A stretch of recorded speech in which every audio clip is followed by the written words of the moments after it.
Well, if you haven't noticed, let me be the first to tell you, Christmas season is here.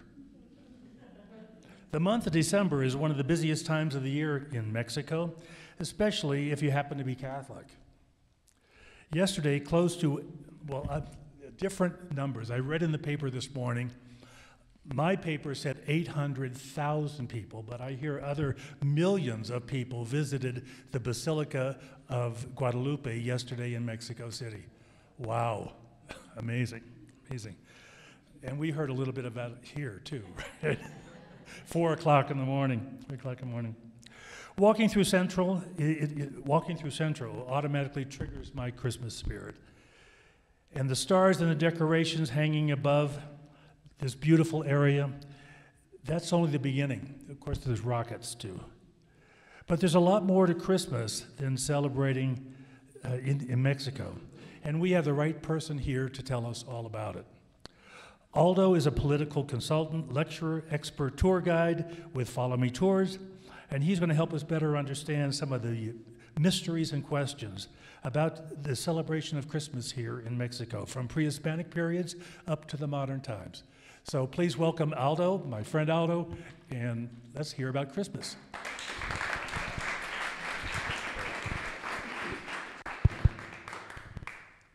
Hi everyone, good morning. My name is Aldo Ibarra, as Ron has introduced me. Very grateful for that.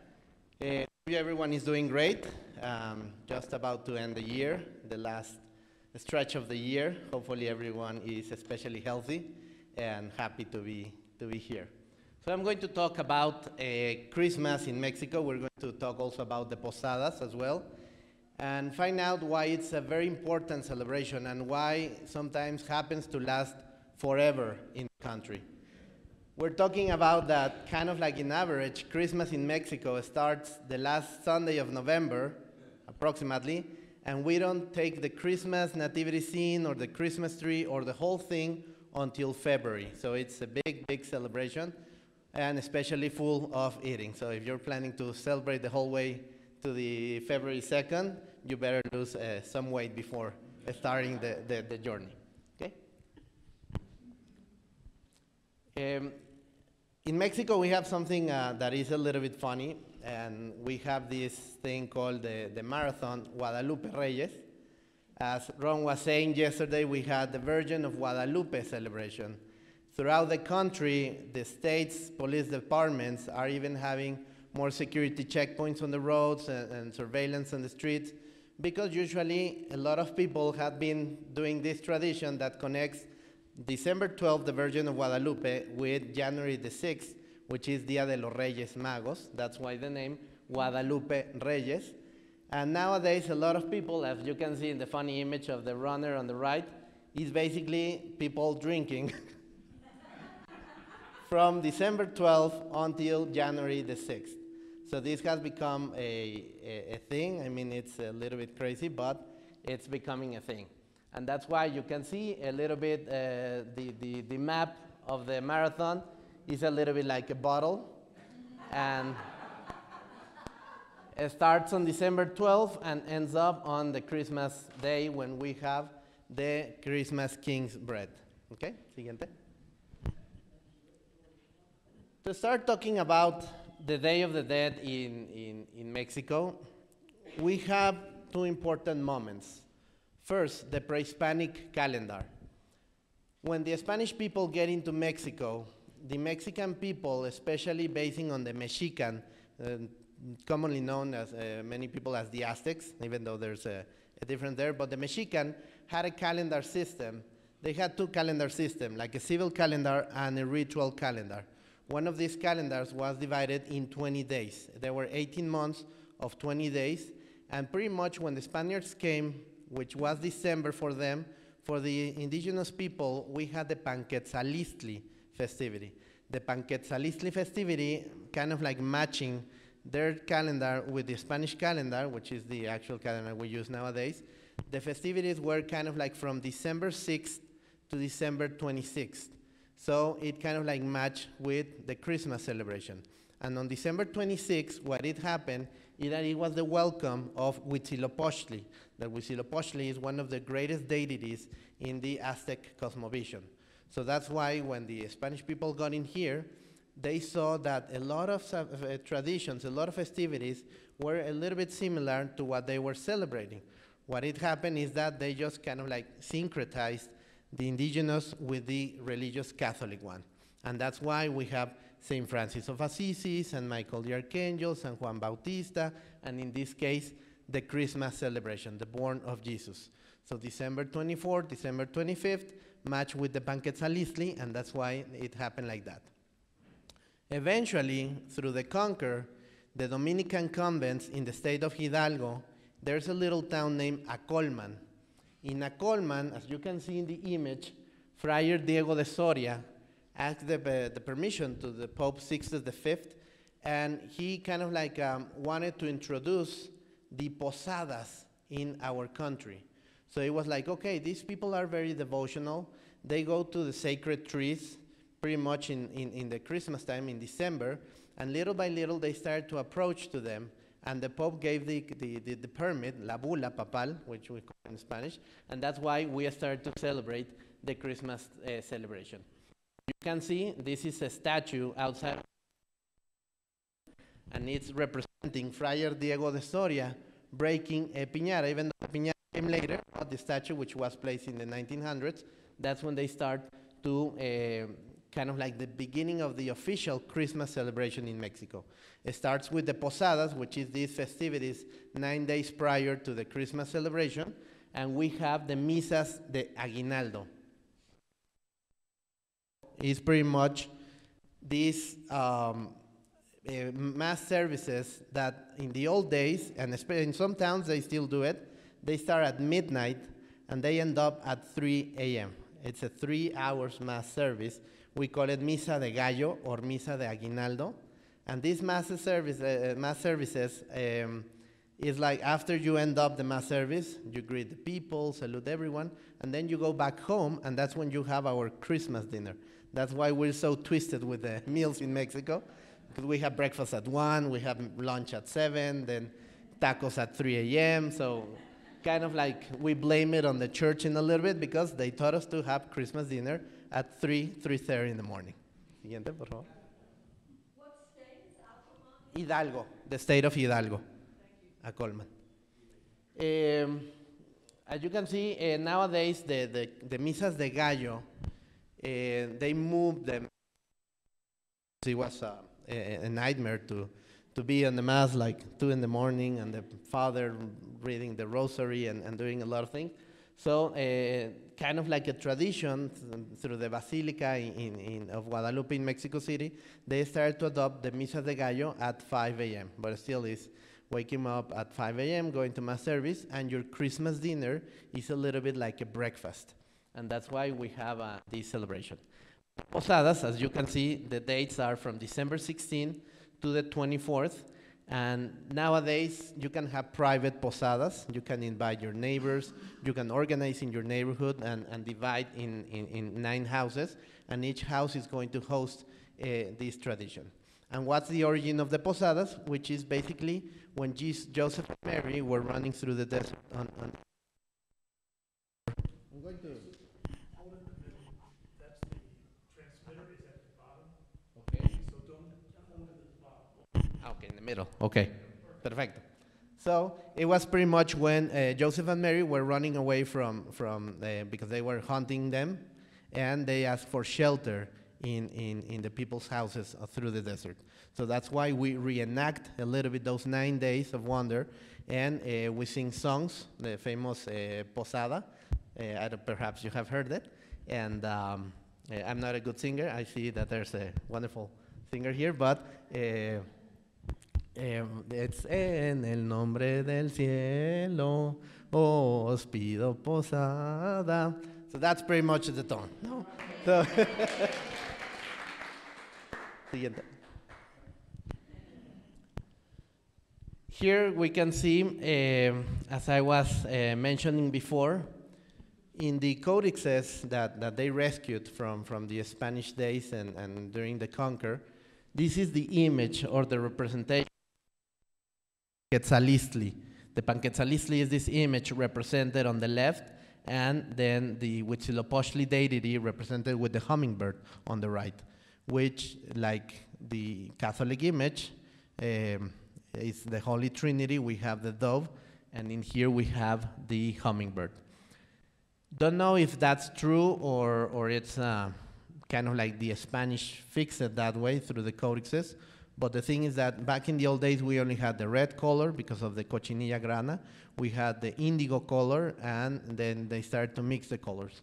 So they say that the red and the green, which kind of like nowadays is the most common color we have in Christmas, with the crowns and with the trees and everything, and especially with the poinsettias, we have the colors represented in there. So that's why some people like to say that the Christmas celebration has its origin in the old indigenous days. But, well, it's part of the evolution.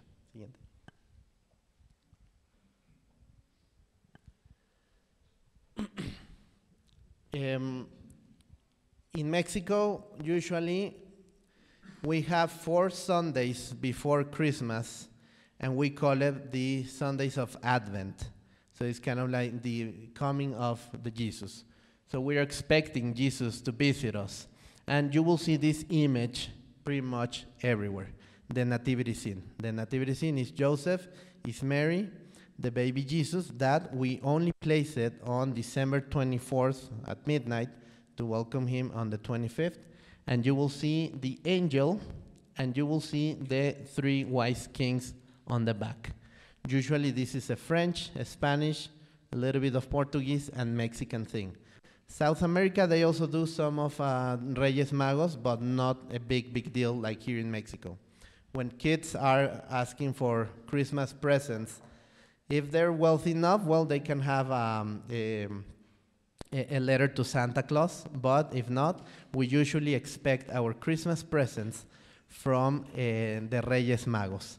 So the Reyes Magos will basically show up upon our house on January the 6th. So that's why we have a special image of the Reyes Magos on the back.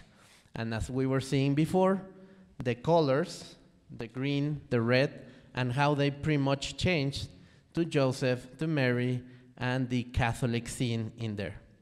Okay, siguiente. Can you translate Reyes Magos for us? The three wise kings. So, I'm going to talk a little bit more about the Reyes Magos, but little by little, we're talking about that the piñatas were introduced later in Mexico. And here we see a representation of like, let's say, a billboard of pagan Christmas celebration during the 1700s. If you can appreciate a little bit the image, Huitzilopochtli, which is the creature or the image, the central image we see on the central part of the figure, it is represented kind of like a devil image. So for the people, they started to introduce the Spanish people towards the indigenous people. They were saying like, oh, that's the devil, that's a demon. So you're worshiping a demon. And little by little, they started to wipe out the idea of the celebration or the veneration to Huitzilopochtli. And they started to introduce more and more the Catholic celebration. And the way to do it was introducing the piñatas. So the piñatas, if you see the traditional old piñata, has 7 peaks on it. So it's a pot of clay. Now they're making of paperboard and other materials, but the original ones are still made out of clay. It's a big pot. You stuff it with candy or with fruit. And the original ones have 7 peaks. The 7 peaks are representing the deadly sins. So it was kind of like you're getting rid of Huitzilopochtli, which is representing the devil, the sins, the bad forces for the people. So that's why the piñatas become very important for this tradition. And in the same town that all started, in Acolman is also considered the cradle in Mexico for piñata elaboration. So if you ever have chance to go to Acolman, they have a beautiful convent, beautiful mural painting in there, and they have also a lot of workshops of piñatas. And you can see the statue that I showed you before. Siguiente.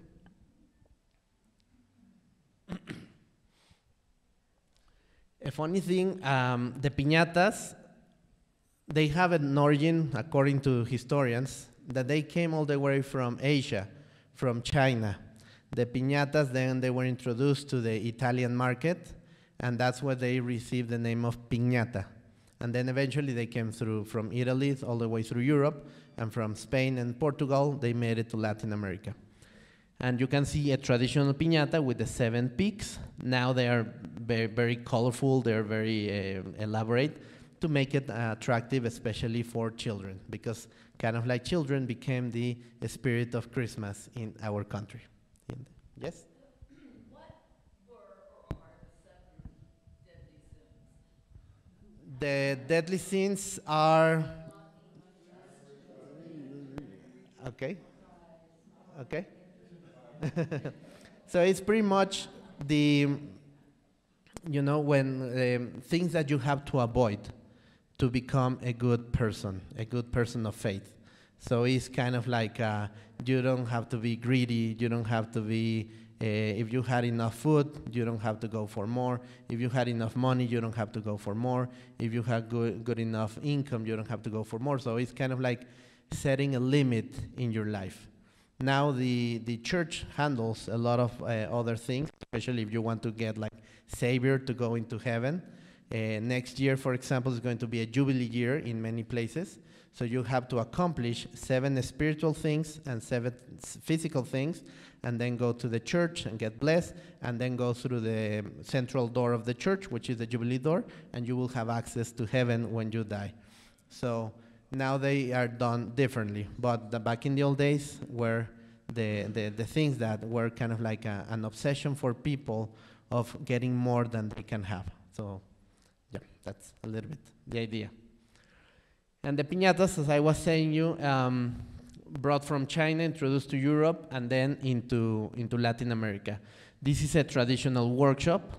As you can see, it's pretty much a pot of clay, and then with glue and paper, newspaper, they start to cover and one after another, layer after layer after layer of newspaper to make the piñatas.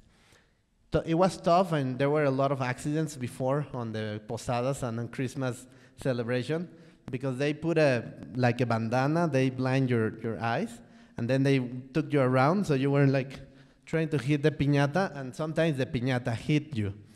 So everyone was jumping for the candy and for the fruit, and you were all wounded, bleeding out, because the piñata just hit your head, and it was crazy. So now that's why nowadays a lot of piñatas, they come in paper mache, harder to break also, because if you do a good strike on that piñata, party's over. So now having a big paperboard piñata is like harder and harder and harder, and it takes a lot of time to break it. So that's why they kind of like upgraded the piñata's design on it. The aguinaldos, which probably many of you, aguinaldos now is the name we give to a bonus that we give to workers in your companies or in your house, or if you have some sort of assistance. This is a bonus that you give to people according to the law. But aguinaldo, if you can see, is usually a bag of candy and fruit that you give after the posada is over. So it's kind of like, okay, take this home, share it with your family or with people who weren't able to make it here, and that's why we have it like here. You can see a difference in the image. Maybe you attend a public posada where the budget is less because there's a lot of people, and you will get a little plastic bag with just 2 or 3 candies and a lot of peanuts. Or you can get a very fancy, elaborate aguinaldo, like Santa's short pants in the left side. And we have kind of like where the word of aguinaldo comes from. So we have a French expression, which is au guilan of. So this is representing kind of like to have a good new year. El año nuevo, l'an neuf, the new year. It's kind of like a wish to have a wonderful next new year. And also, Hoc in Anno songs. The Hoc in Anno is in Latin. So they were kind of like songs that they were sung at the church at the end of the year. So that's why the Christmas carols a little bit that is believed to be created in Colombia and in South America, they were also introduced throughout all Latin America. And that's why it's like the jingle Christmas carols in Mexico are very catchy and very like salsa kind of like music, because they are supposed to be created or invented in Colombia. Siguiente. The nativity scenes, as I was mentioning before, the main image will be Joseph, Mary, and the kid. From the first 4 Sundays prior to Christmas, or the first Advent, we place the nativity scene, but we leave Jesus' spot empty. On Christmas Day, well, prior to Christmas Day, families will get together, and on the 24th, we're going to start singing, and we're going to place the image in the nativity scene. And this image won't leave the nativity scene until February the 2nd, and we're going that way. Siguiente. The Reyes Magos, a little bit expanding your question before. The 3 kings represented kind of like the 3 big empires in the world. If you have been in a Totonilco, perhaps, when you go inside the front door, or if you haven't noticed, it's a good reason, and we can take you, follow me tours, sorry for the ad. But right in the entrance of the door in the Totonilco, you look to the right, and you will see that there's a chapel in there, and there are 4 images around the door. They are representing the big empires that they were known in the world. So we have Africa, we have Asia, we have Europe, and then they introduce America. The 3 kings are representing the 3 big empires. One came from Asia, one came from Europe, and one came from Africa. That's why the images of the 3 wise kings, one is a little bit more blonde, curly hair, one is going to be black skin, and one is going to be a little bit more like a Muslim, because they are representing the big empires. Now they're kind of like a little bit different. They made more like cartoonish images like this one, but they came from the 3 big empires. And they were bringing gifts to the new king. And it was incense, gold, and myrrh. So these are the things that they brought to the new king, because they were like precious elements from their big empires, and that's what they brought. There's a legend that there was a 4th king, Artaban, that supposedly he left behind because throughout the wandering through the desert, he saw a lot of need, a lot of despair, and he stopped to give things to the people and stayed behind to help the people.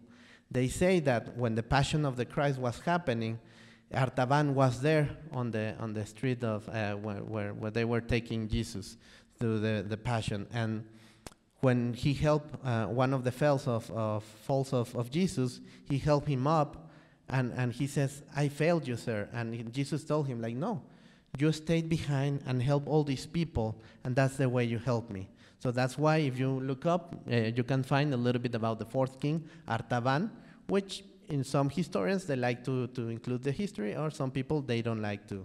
We're only staying with the 3. But usually, these 3 kings bringing the presents to the new king is what we receive on January the 6th. The celebration or the tradition of expecting the Christmas 3 kings happens on January the 6th. Siguiente. We're going to see some images of nacimientos. For example, artisans across the country, they have made out of pottery, paper mache, silver, any kind of materials, but in the markets, you will see these nativity scenes very present throughout the markets. Siguiente.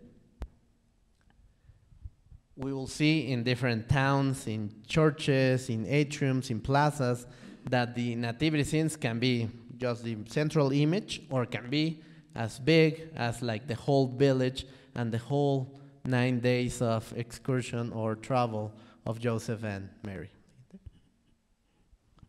A little bit like a tree of life, but in this case, the nativity scene, also beautiful, from the region of Oaxaca.